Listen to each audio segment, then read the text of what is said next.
Todo mundo pensa em mudar o mundo, mas ninguém pensa em mudar a si mesmo. Essa frase é de Tolstói e eu acho que ela traz uma provocação importante. Porque quando a gente traz isso para a vida real, mudar a si mesmo não é simples. Sustentar uma mudança, mesmo quando ela depende só de você, já é difícil.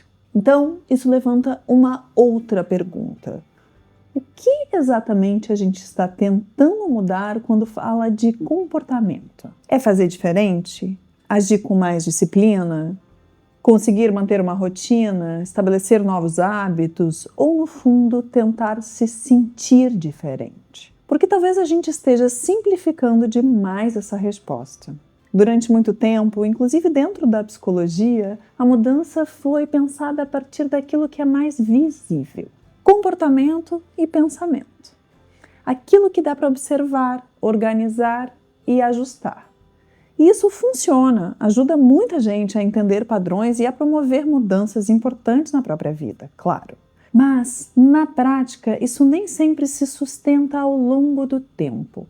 Não porque está errado, mas porque sozinho não dá conta de explicar tudo que está envolvido nos processos de mudança. E isso começa a aparecer na prática. Ao longo da minha trajetória, isso foi ficando cada vez mais claro. Muitas mudanças aconteciam, mas não permaneciam. E isso desloca a pergunta. Talvez o problema não esteja na falta de esforço ou de disciplina, mas no nível em que essa mudança está sendo feita. O que eu quero dizer com nível? Se o nível for muito superficial, é esperado que a mudança não se sustente ao longo do tempo, porque agir na superfície não necessariamente altera o que sustenta aquele comportamento. Então, se não é só comportamento, o que está faltando nessa conta? E é nesse ponto que o olhar precisa aprofundar. Não para abandonar comportamento ou pensamento, mas para entender que existe uma outra camada envolvida e que passa pelas emoções. Não é só pelo que a pessoa sente, mas pela forma como ela se relaciona com o que sente.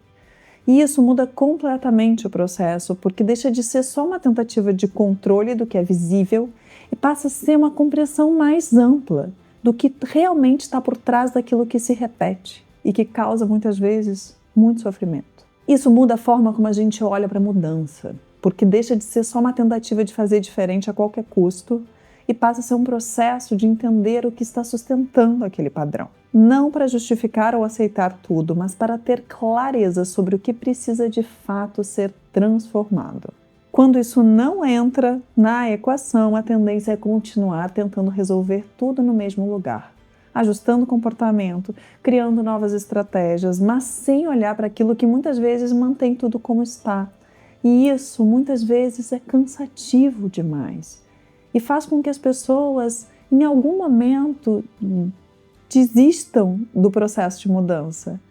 Então, é muito importante entender que, se não chegar na raiz, não adianta ficar podando os galhos. Se o que está produzindo o efeito está na raiz, a gente precisa tratar a raiz. Quando a mudança fica só no que aparece, é muito fácil voltar para o mesmo lugar. E muitas vezes não é por falta de esforço. É porque o que sustenta isso ainda não foi olhado com mais profundidade, paciência e carinho. Me conta se faz sentido para você?